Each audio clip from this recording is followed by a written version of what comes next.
En accord avec vous-même et en toute simplicité dans la philosophie stoïcienne, la simplicité était un élément central.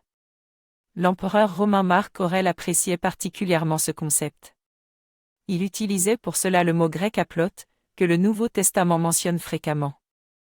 En utilisant ce terme, Marc Aurèle pensait que dans leur modestie, les braves gens sont simples et de bonne volonté. Il s'interpella un jour, ne laisse pas l'inquiétude t'envahir, sois simple. Pour lui, être simple signifiait remplir sa tâche sans arrière-pensée, sans se laisser influencer par les passions et être libéré des illusions que l'on se fait fréquemment sur la vie. L'homme simple est naïf et candide. Il est dépourvu de méfiance vis-à-vis d'autrui. Les philosophes eux-mêmes ne doivent pas utiliser de phrases compliquées. La simplicité est bien plus un signe distinctif du philosophe. Simplicité et modestie, voilà les objectifs de la philosophie. La simplicité est avant tout le but de l'incarnation de Dieu. L'homme véritable est simple et pur, dépourvu de ruse et de cachotterie.